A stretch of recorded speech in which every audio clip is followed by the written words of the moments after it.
Welcome, everybody, to our first episode of Risk Takers and Trailblazers podcast, highlighting women's voices in insurance and insurtech.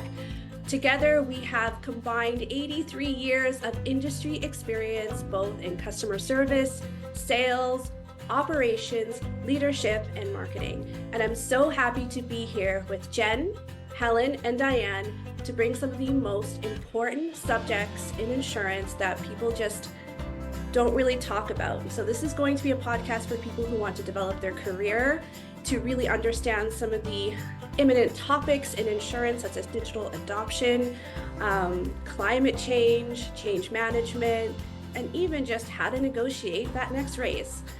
So let's get started. Why don't we do a roundtable introduction about ourselves and then get right into our first podcast topic, which is imposter syndrome. Jen, let's start off with you. Thanks, Tanya. I'm really happy to be here with all of you guys. It's been a fun journey over the last, year that we've met. I'm Jen Pugsley. Currently, I am the VP of Customer Success at Goose Digital.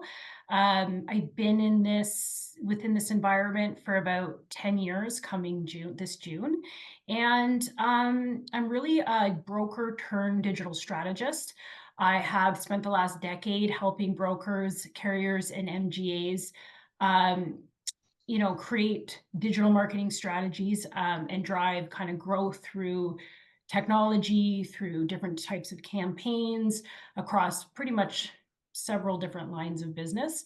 And I'd say a big passion play for me is the adoption of technology. So without kind of getting into specifically too much of my current role, but we spend a lot of time coming into these environments and seeing our customers, they just are not able to use these technologies to the greatest of their ability. And so it's really helping along all those same lines with change management and making the most out of those investments, because we know they're very costly. So yeah. That's me. Helen, tell us a little bit about yourself. I'm Helen Riquinha. I am a strong female advocate for day-to-day, not even just insurance. And I think us coming together and meeting the three of you has definitely changed the way I think of things, the way I look at things. I'm excited to talk about the topics that we're going to talk about, learning a lot about myself in the process for sure. And hopefully that helps people that want to join us in our podcast and learn a bit more. Professionally, I've been here the longest out of the four. Thanks, girls. I've been in the industry 26 years. I started as an account manager in a very small, locally owned brokerage in Streetsville in Ontario. I have gone through many amalgamations and mergers and acquisitions through my career, 10 if I counted them all up together. From Mainway Hunter all the way up to NFP today. Started, as I said, I actually started in the back of a mailroom, keying new business. So understanding old technology, which I think is where my love comes from technology, because I used to think that way we used to do business was crazy and archaic. I love the way technology has come forward. And I do think it truly is something that we need to champion in the industry and help move faster.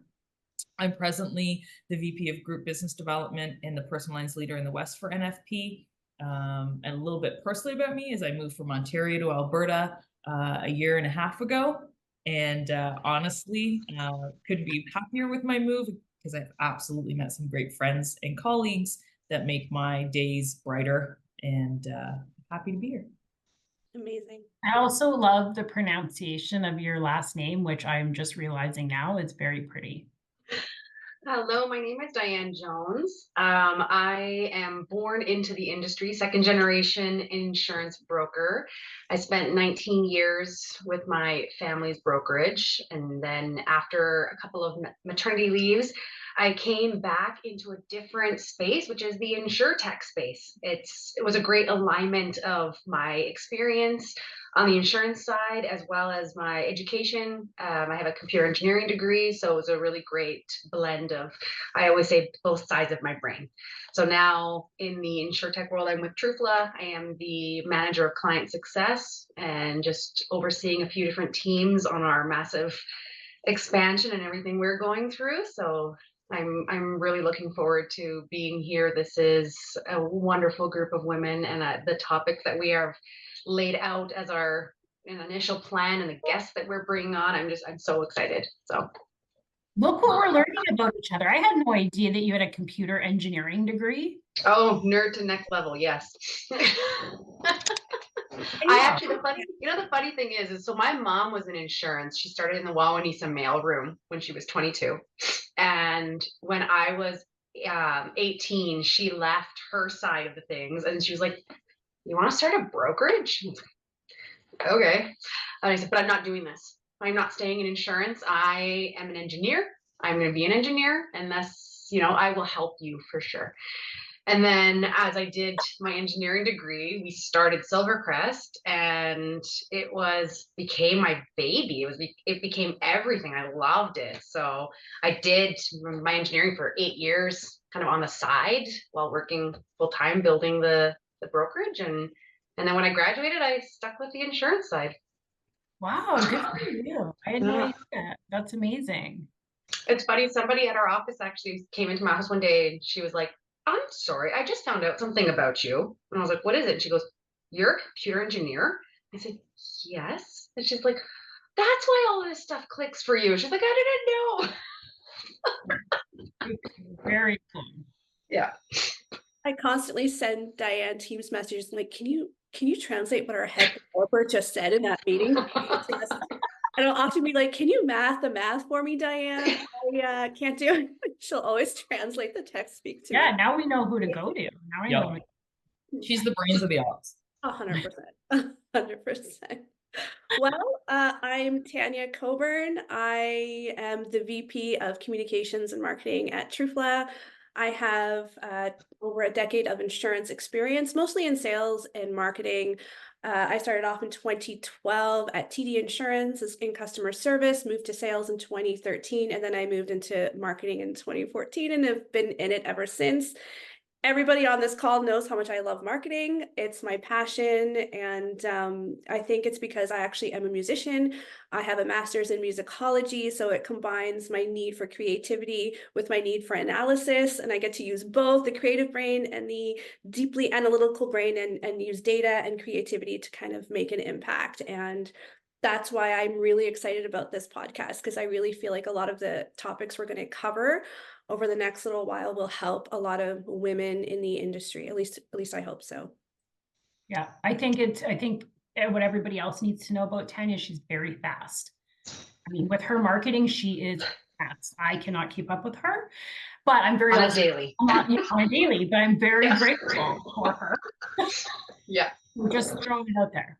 My secret weapon is I drink like an insane amount of coffee. That's probably not that healthy for me, but with young kids and sleep deprivation, that is literally the only way I know how to get through the day. And Diane, I know you can relate. I think that's also a really great part of this group is we are all moms. We're all moms. Right?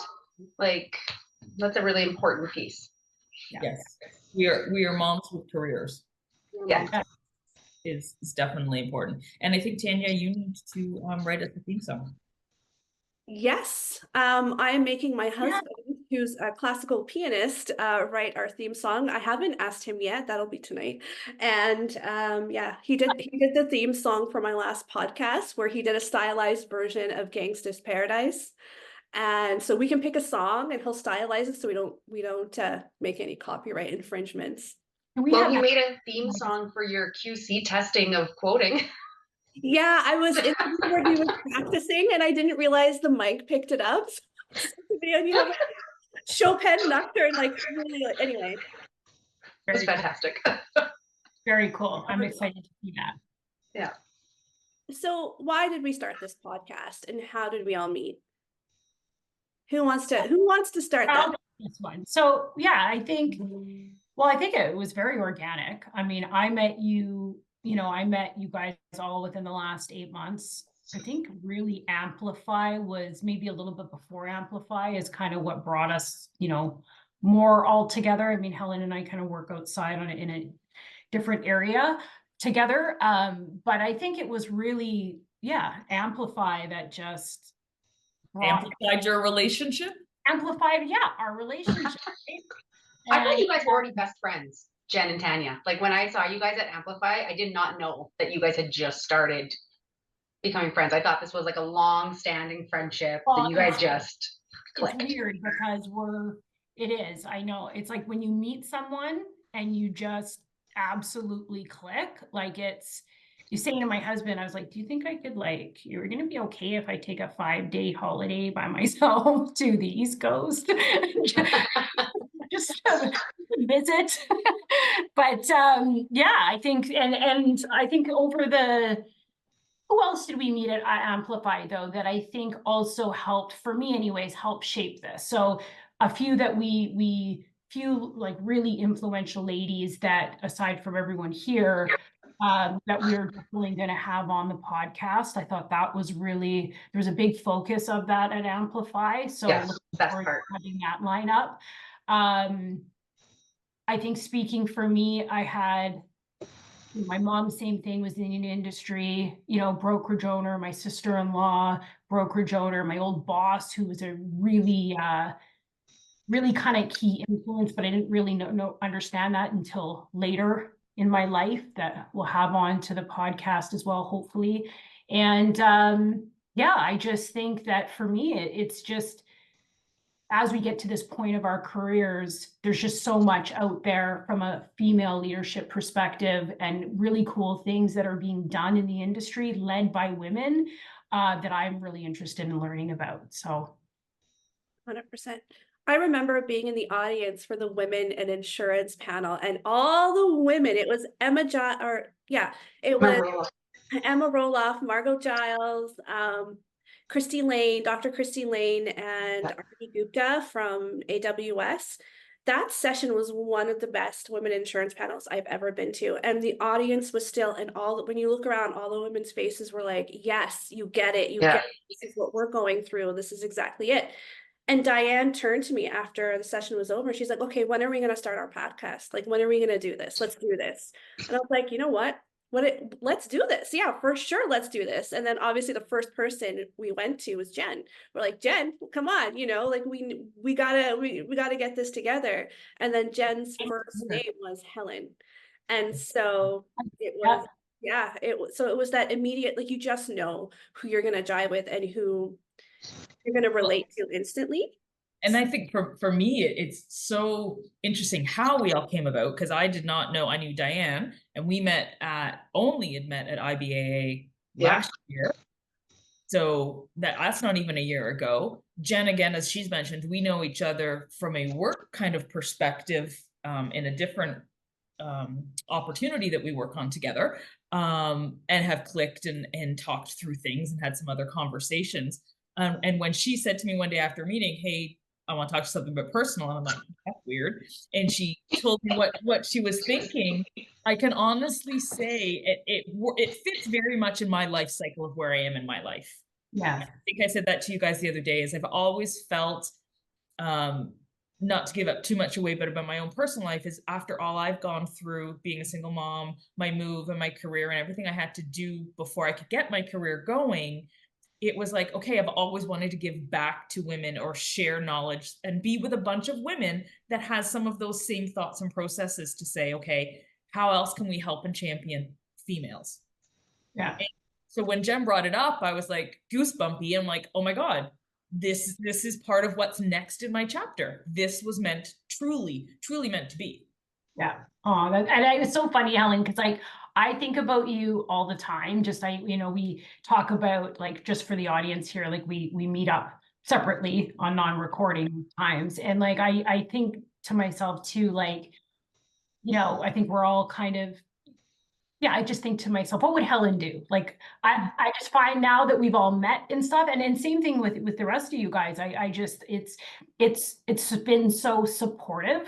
Like, the relationship has been so supportive, and I think that that is just such massive value as you're going through your career, or certain parts of midlife, and you're older, and yeah, there's lots of. And I think that's a good point. Is it's not even at the beginning of our careers. I think we're at that point in our careers where we want to be able to share our experiences, be it the good and the bad, right? Yeah.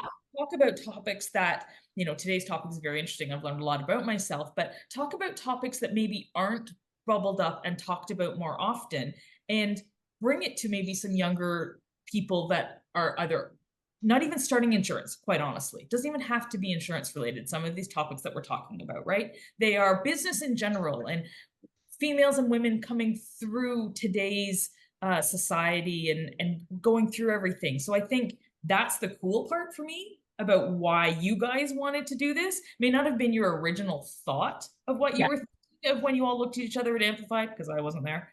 And I hear it all the time. You can fix that this year. Trust me. What's so weird is I actually thought you were there. So I thought you were 100%. like half the day, so I'm thinking like that's how She missed much out. She missed energy out. is going here, because I'm like, was it IBAA or whatever? No, I don't know where I was, and Sharif was mad at me for the longest time. But I promise I'm coming this year. Good. See, it's funny because like the starting of this podcast to me is tying so much into this topic of the first podcast. Because the first time Tanya said to me, "We should do a podcast," I was like, "Absolutely not." 100% never. I will never do that. I am too shy. I don't like being on camera. I cannot do that. So when we're talking about imposter syndrome, like I have that all wrapped up in most of what I do. And so to talk about that is the topic that we're going to talk about, right? To jump to Tanya for a second, but imposter syndrome is exactly what we're going to talk about today. But my first question would be, you've said that that's what you thought, but could you identify it to what you now, after what you've learned in all of the information that we've read, the podcast that we've all shared, the articles that Tanya at 5 a.m. likes to send because she's so many hours ahead of us. Let me tell you, I had to take my Apple button off a few mornings going, oh my God, girl. It's truth. That is the solid truth. I know, if anybody wants to amplify their company, I don't know why we keep saying amplify. Oh my God, I see going off, and I'm like, what the heck? I'm like, oh Jesus. I literally took it off and put it under a pillow. I'm not gonna lie. I'm so Anyway. sorry. Oh, stop. No, and you keep this all on track. It was very comical, and I knew that as soon as I saw the first one, I'm like, oh, it's because she's so far ahead of us. Okay, that's fine. Anyway, I promise you, I don't function at 5 a.m. It's not like I start functioning. It's 5 a.m. my time, not your time. It's my time. Remember the time change. Take away from today's lesson. I told you, I get Diane to math the math for me. Okay, we're very complimentary that way. Anyway, what are we? Are we 3 hours behind her? Yeah. Are we yeah. So 5 a.m. my time is 8 a.m. your time. Very true. And that was on a Saturday too. You know what? I'll dial it down. I'm gonna dial it down a little bit, or like schedule it. Never. You don't Never. Dial down. No, I have to turn off my notifications. Yeah. What I have to do. It was so funny. We all need a little Tanya in our life at all hours. Absolutely. Absolutely. Anyway. Oh my goodness. Anyway, should we now, when researching I always knew what imposter syndrome was. Like, yeah, I have imposter syndrome, everybody does. But then when I can tell you, I didn't. I honestly thought it was something different. Oh, really? I had an idea in my head. More interesting. But I'm sheltered. But I didn't, or I just, to my question to Diane, which was, did you really know what it was? You said you felt, these feelings inside. Did you really know there was actually something out there called imposter syndrome? So I did. I'll let you take it away and really talk about what the definition of it is. But I could tell you, it is not, now that I've done some more research on it, wasn't truly what I thought it was. Interesting. Just to answer your question quick, like I have always felt it and I've always known about it, but like I'll go into a meeting and always think, am I good enough to answer these questions? Do I actually know what I'm ready for? Even though you know, I can get into a room and I will have those answers, but I always hold myself back at first. And that's what my battle is, like, knowing that what I'm thinking is valid, and I am, you know, I'm smart enough. I know what I'm talking about, but I will always put a filter on it first to wonder if I'm in the room, you know, if I'm the most knowledgeable in the room. If I'm not the most knowledgeable in the room, I will always stay back and be quiet, and that's where I have to work. Need we remind you of your engineering degree? Oh, Helen, you're getting deep into it. Deep Yeah. into it. I like it. Just Should we, saying. before we get really deep into it, should we define what it is and the different Yes. types so that, Yeah. and I'm going to tell you, when we define this and go over the different types, it's going to be shocking how I know even men and women are going to be like, oh my Yes. gosh. Because there Yeah. were some things I thought it was just me being good at my job, where I was like, oh, that's not a healthy trait to have. And so let's define it and go over some of the attributes of it. So, Yeah. okay, so I have it here.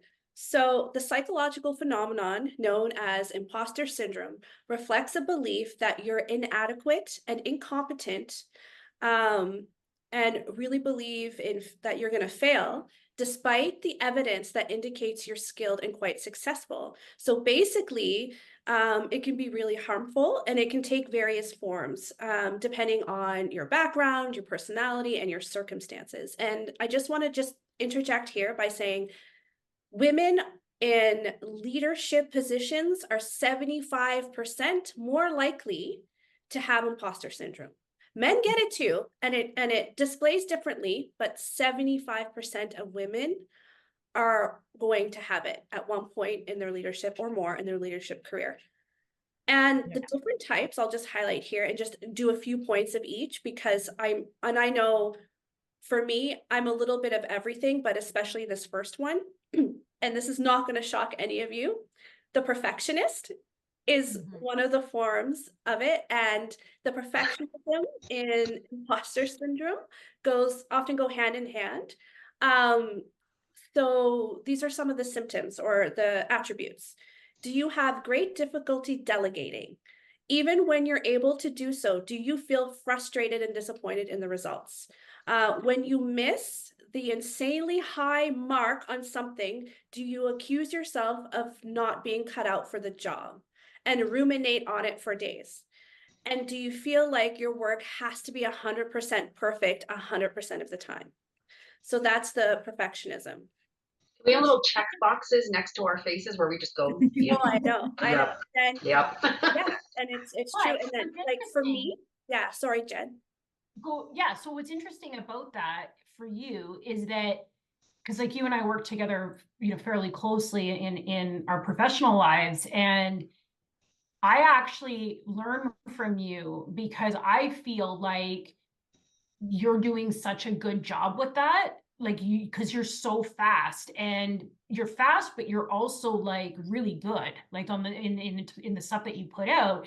And I think that's just such a good thing for everybody kind of listening, and myself. And it's certainly something that kind of you've just reinforced over the last, 6 to 8 months for me, is that like good enough, right?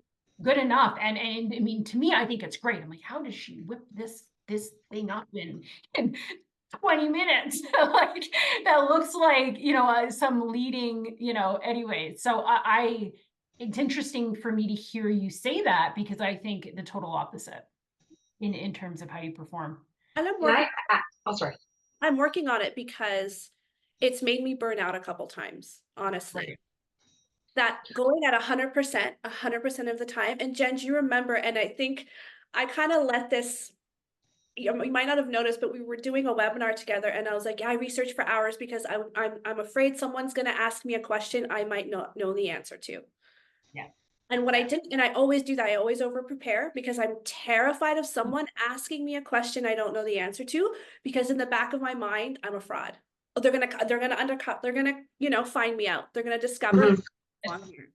And so there's little, like, I'm very good at hiding things a lot of the time, but that F word that you just used really sums up that bottom line of everything in that imposter syndrome, right? Is that people are going to find out that you are a fraud.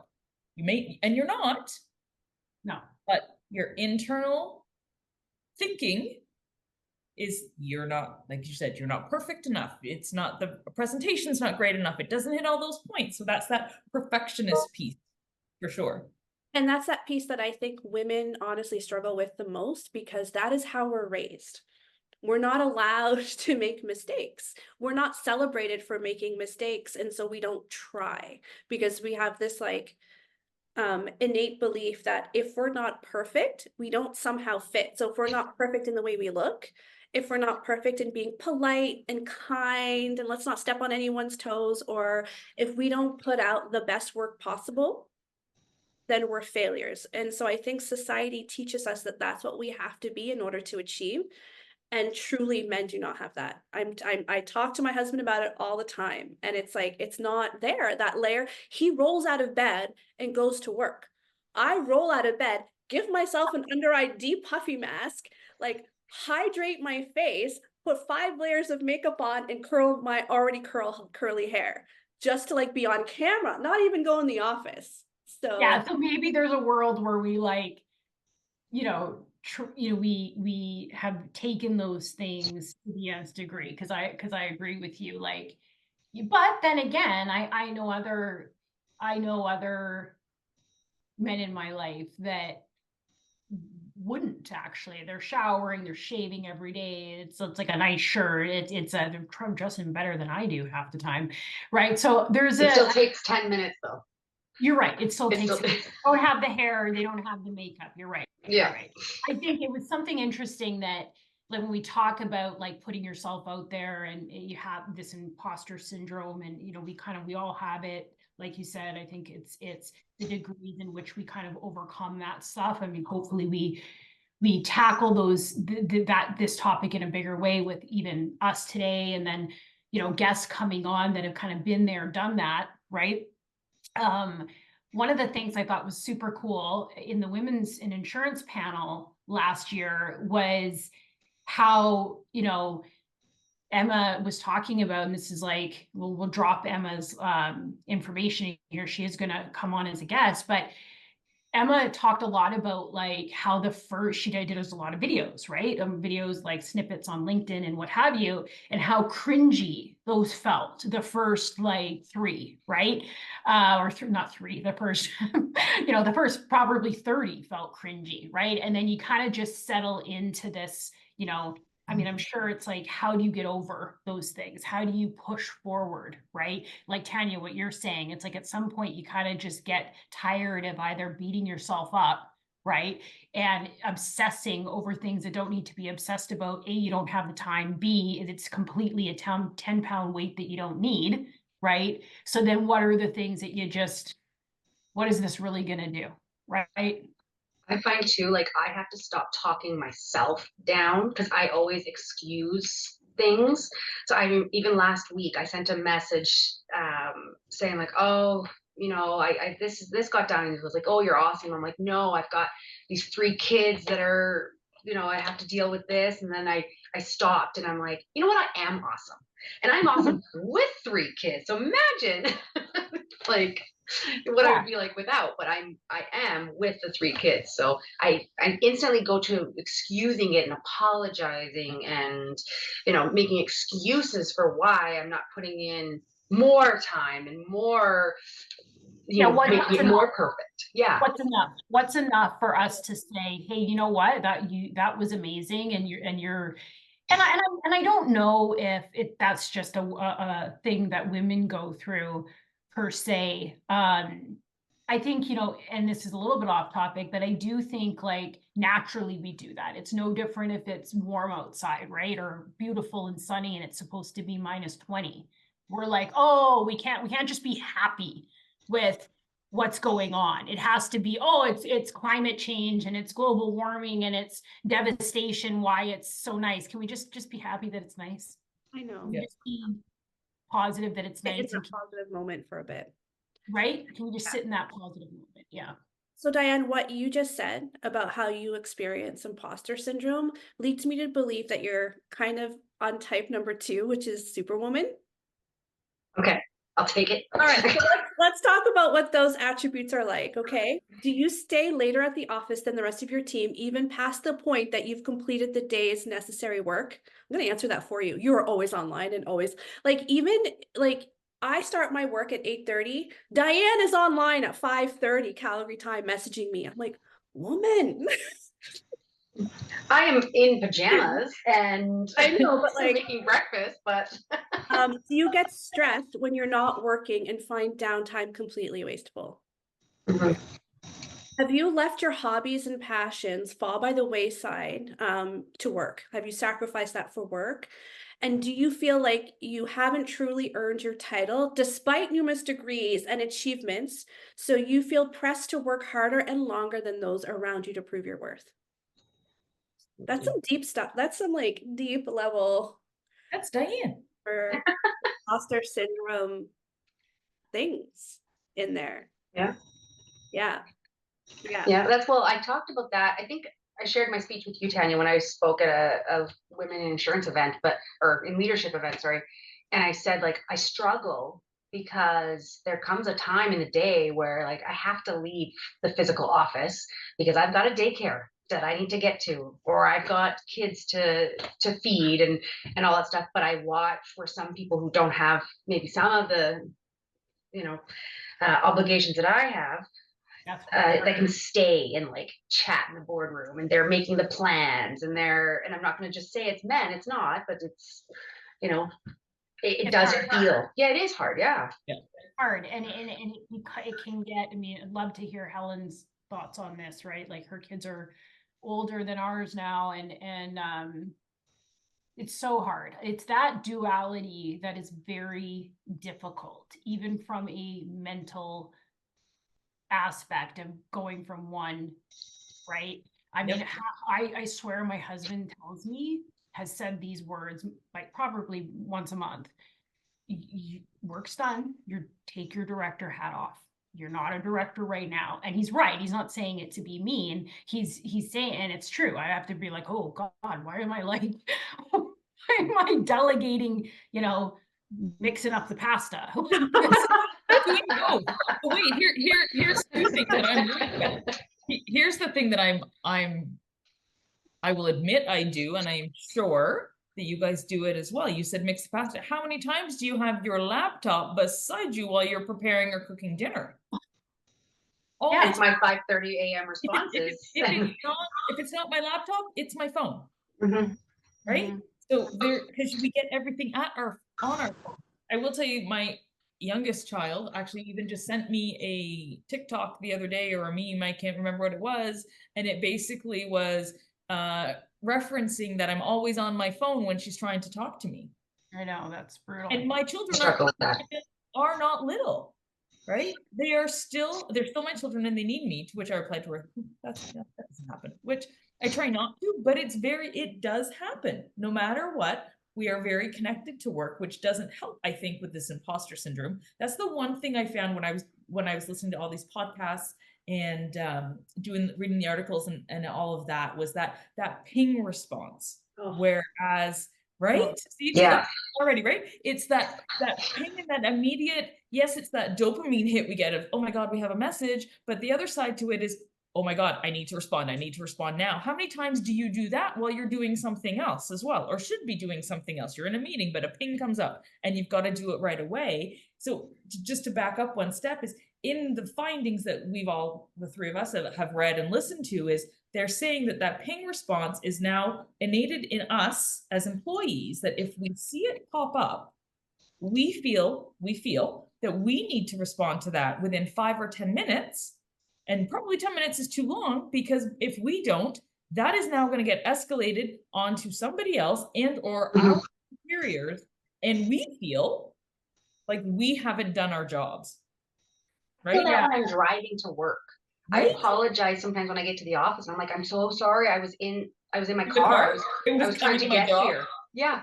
And I always apologize. I'm like, okay, I'm behind now because I missed these messages that came through. And even though I'm listening to them in my car, but I'm not able to respond in a way I need to. And I get anxiety while I'm driving. because I can see that the chats are going and I'm not able to interject my piece. So I joke a lot about, we're in the tech space. I'm always like, okay, if I could just add something to the next sprint, like if I could get a teleportation machine made, that would be lovely, because this whole driving piece is stressing me out.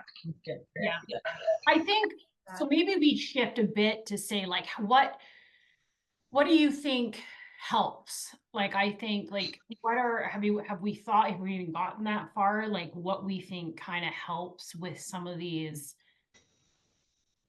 things? We haven't even gotten through the different types yet. Okay. Keep going. I mean, part two. This is a huge topic that we can't cover in just one show. Yeah. But I do want to talk about that pinging, because I think that's causing a systemic issue within corporations right now, and it's leading to burnout.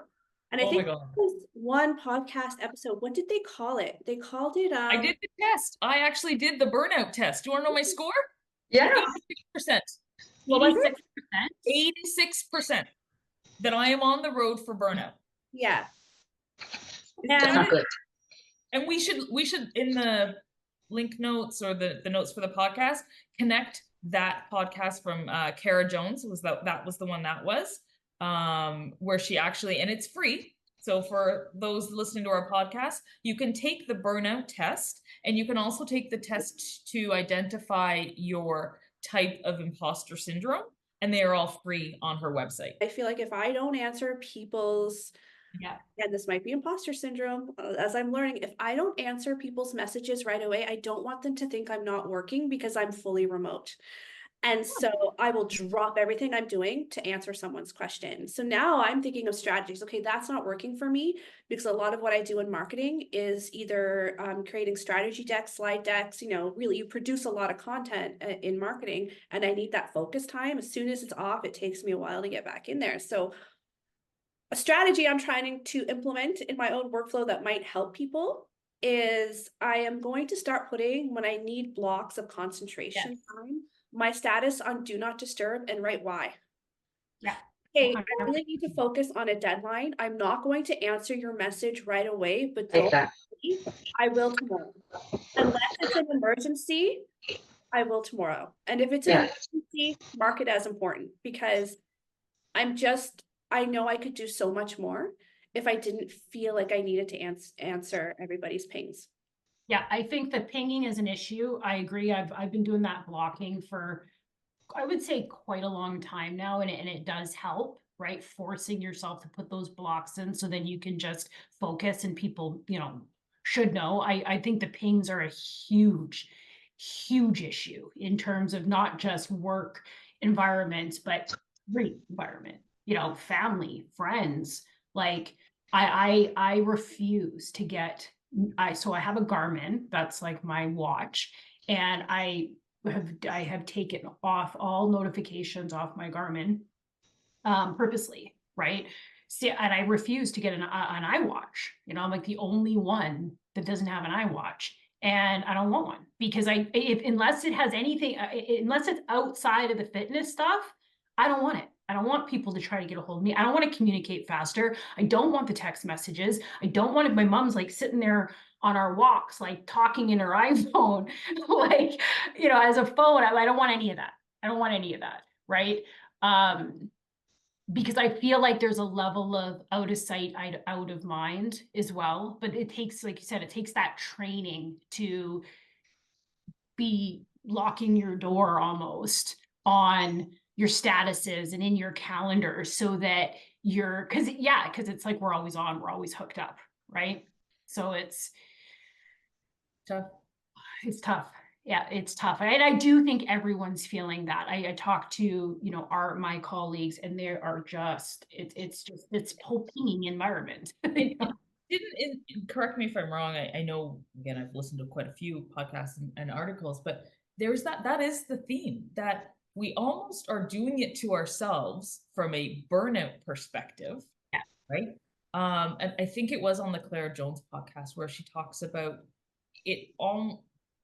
We feel we need to do it. So we feel we need to reply so that we know, we're working, like Tanya, like you just mentioned, but that we're generating our worth, that people know our value and our commitment to work. Because if we don't, we all feel we're either A, going to get fired, or B, going to not get that next promotion. So it's that pressure comes from that ping, and it goes all the way up the chain and down. Because I find my most anxiety is when the people that report to me message me. Like, I'm always thinking, like, they need me. They need me. I need to get back to them. I have that. It's like this motherly. Yeah. It's like, you know, I don't have it as much anymore, but yeah, I had a lot of that too, with be feeling responsible. Yeah. Well, and the funny thing is yesterday, we had a meeting, and I mean, if people from Trufla are listening, it might not be the best message, but one of my things I said is, I'm like, this is a job. This product will get launched, whether you know, kill yourself trying to do it or not. Take care of yourself. Oh my gosh, I gave the opposite speech, which is my I'm like, this is the biggest product launch of our careers. I'm like, I'm holding our expectations here because I know you can do it. I believe in No, but what you're capable of, and together as a team, we're going to be so good. So if I'm being a little critical, or if I'm demanding more than usual, it's because I know you can do it. no, like, have you slept? Have you guys taken a break? That's crazy. The two differences. But it's interesting that you guys talk even like that, because you both have said, you know, we've pegged Di as the superwoman, and Tanya, you've identified as the perfectionist. So two people, you know, identified in the imposter syndrome, have different ways of handling things, right? It just speaks to, again, how this topic is so broad and how it can be perceived, and everyone's going to have a different journey through it, or a different revelation, or even a different thought process through it, even through the discovery of themselves, right? And the pressure that you put on yourself, right? I think that there's that. I mean, I think for me, I think that is my biggest area. It's this immense amount, and I would say that it's not just in areas of work for me. It's areas in everything. Like, the amount of guilt that I feel, which is ridiculous, in being like, oh, pizza night again, like, is so ridiculous. And you know, I don't have any reason, okay, to my husband's, like, he'd be like, oh my God, sweet, you got pizza, we're not eating vegetables again. Like, he would be so happy. So it's not that, it's me, it's the pressure that I put in so many different areas of my life. But again, it's so weird with that, because I also think it's been a major driver for me. So it's this dual-edged sword. Absolutely. Where, you know, we're not going to solve it today. The best psychologists in the world clearly haven't solved it, right? But it is that driver too. Because right? Without it, we wouldn't be where we are today. So it's finding, and I know it's on our podcast list down the road somewhere, it's that balance. Right. It's also that self-talk. Absolutely. Self-talk of, like, you know, not putting out, like, making a mistake for me is like, that's it, my life is ruined, you know? Right. And having that self-talk is like, you learn through it. Like, I have to talk to myself as if I'm talking to my best friend. Like, it's okay, mistakes happen, it's still great, you're gonna learn from it. Why, like, perfect doesn't exist. And something that my husband as a piano teacher says, he never says practice makes perfect, because he doesn't believe in perfection, it causes anxiety. It says practice makes progress. Nice. And so that reframing that self-talk it's hard, and it takes a lot of practice, and I'm still practicing it. It's so important. You can drive yourself. You can drive yourself to get better at something, and to want to put better things out there. But instead of being like, oh, you're not good enough because this isn't 100% perfect, or you're not good enough because you didn't work 12 hours. You know what I mean? Or you're 3 years in, you're not good enough to talk on this or what, or whatever that is, and it's crap. I mean, I think the thing is that the self-talk is so important. I think one of the things that I, you know, try to practice is, you got to turn, some days you can't let you can't be led by fear. right? I think that's the biggest thing. It's like, and there's so many times, even when you and I were together on stage in October, where it's like, you just got to say to yourself, you got to turn off the thinking. And it's almost like, I'm a robot. We're very well prepared. We couldn't be more prepared, right? Obviously, if you're not prepared, then that's kind of like setting yourself up for failure. But there does come a point where you almost just need to be like, I'm turning the tap off now. And you almost become another person. You're going to go do this, hell or high water. If it sucks, it sucks. Like, if it's good, it's great. You know what I mean? And I feel like it's that self-talk that helps too. Yeah.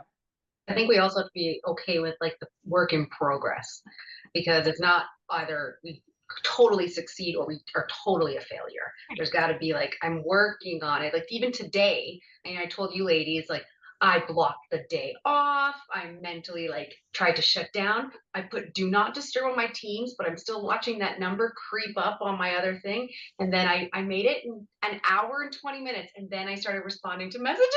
Oh, I was going to say, did you not respond? I'm so I proud. couldn't do it, but I made it an hour. You are the Good superwoman. job. So we know job. my type is the perfectionist. Diane is the superwoman. Helen, you took the test, right? I didn't take the test. I did the burnout test, Okay. but I'm going to tell you, I'm in the same boat as Di. The superwoman. Yeah. I'm in that boat too. I should all do that test and see what it comes out with. I think that is me too. I kind of cross over between the perfectionism and the superwoman. Yeah, no, I'm definitely the superwoman. What are the other three? The other types are the natural genius. So, Nope. are you excelling without much effort? Do you have a track record of getting straight A's? Were you told frequently as a child that you're the smart one? I was always told I was the smart one. When you're faced with a setback, does your confidence tumble because not performing well provokes a feeling of shame? See, I would probably be a sprinkle of that. I think I'm a sprinkle of that, because when you grow up being told you're the smart one, you do so well in school, you know, Tanya's the smart one. Then when you don't succeed, or when it's hard or you fail, you're like, I remember, and I have a good example of this. I was like a very straight A student in high school. I go into university, and my first semester, I was like a 2.0. I was like, my parents aren't going to love me anymore. What's the point? Like, I suffered great depression because my value was so tied into my grades that's how I defined myself. And it was tied into your grades because that's how you got recognition and attention. Yeah, exactly. And there is, again, going back to the podcast that we've all read, or articles, I think it was an article actually, it speaks to that. And that one specifically is more women, more female, children are the ones that are praised for their smarts. And then they are the ones that in the classroom is the example in the article that, a little girl will raise her hand. And if she gets the answer wrong, she is humiliated. Whereas a little boy can do it 20 times. And he, again, this is what the study is showing in the article. That's the information they found. That's what their psychology is indicating, is that the boys will get it wrong and be like, okay, next one. I listened to something yesterday that actually talked about the natural strong confidence.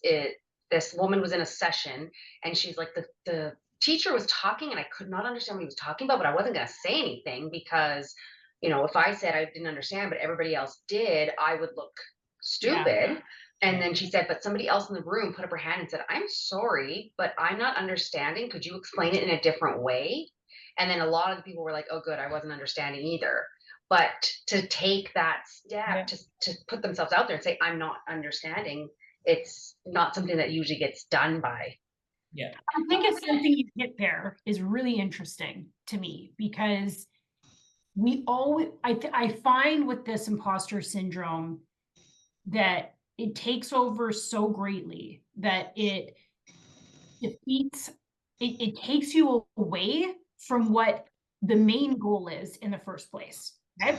So what you just said there is like, I think of my daughter and my son. My daughter is 13 and she's like this powerhouse, confident, like blows me away on the daily, right? My son is very, like, I mean, I can't even get him to read in class, let alone put his hand up to ask a question. He would be the one that would be like, I'm not asking this question. Then I'm going to look like I don't know anything. My daughter, on the other hand, would put her hand up to ask the questions for further explanation, because all she cares about is making sure that she knows what she needs to do on the assignment, right? Which is really interesting to me, right? And just in terms of, like, because I'll often say to her, not in this example, but it's like, I'm trying to find out what the driver is.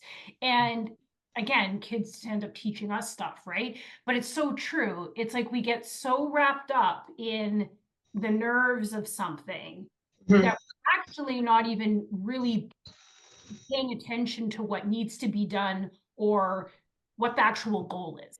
What was the last one? So you said natural There's instinct. natural There's 5, right? as the soloist, and do you firmly feel that you need to accomplish things on your own? I don't need anyone's help. Do you frame requests in terms of requirements of the project rather than your needs as a person?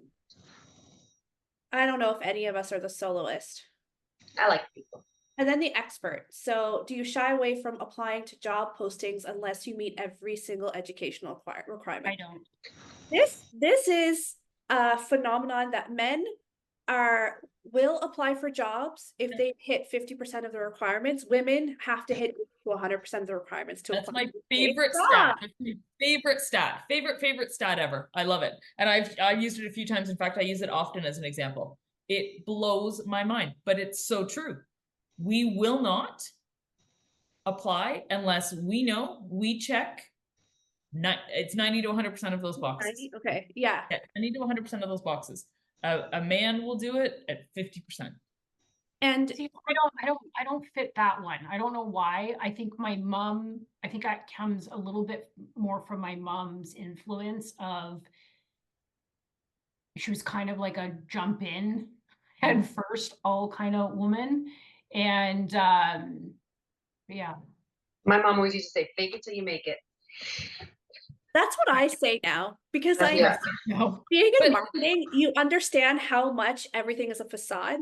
Like before, when I was back in my music academic years, like honestly, you want to talk about resilience, music is one of the most difficultly critical, soul-crushing careers you could ever have. If you're up there doing, no, I'm not kidding. You have a jury of people watching you perform to pick out the mistakes you're making and judging you for it. And so it is a tough career. Fake it till you make it, fake it till you make it. Because if you believe, and this is like manifestation talk here, if you believe, like truly believe you're going to achieve something and you focus on that, it'll happen. Okay. Agree. That's podcast like 34. Yeah, that Manifest. Manifestation. Have your vision board. That's our end of year, like New Year's Eve podcast. We're at the end of our podcast. Thank you. This was a great conversation for the first one. Looking forward to everybody's comments. We're going to continue this theme kind of into our guests. Our next one's going to have a guest. I don't know if we're can announce it yet. Let's just announce it and it'll happen. We're going to manifest it. I thought she did say yes, no? Ask 4 and then we'll see which one. Our first guest will be Kennedy Lytle, and she will talk about her journey into leadership and really dig deep into kind of how she's experienced both perfectionism and imposter syndrome in the industry and kind of give some advice on how to overcome that. Yeah, awesome. And that'll be the train of this next, all these guest lineups. We'll have some listen to their experience. I know, Diane, you've got some really good ones. I've got a few that are dear to my heart that I want to bring in so they can share their crazy, amazing stories with us. And yeah, it's going to be a wild ride of learning. It's going to be exciting. I just want to say happy International Women's Day. Yeah. And if you do want to be on the podcast, please drop us a DM on our LinkedIn page or send any of us a message on LinkedIn. We'd love to have you. Or if there's topics that you really want to dig deep into or you want us to do research on or bring to light in the industry, please let us know. This podcast is really for everyone looking for mentorship in the insurance insurtech space. So thank you. Yes, and any new products, insurance products coming on that you're working on, bring those in. That's exciting. Alrighty, thanks Jen and Helen and Diane, and we will see you for our next episode. Thank you. Thanks, Tanya. Great moderator.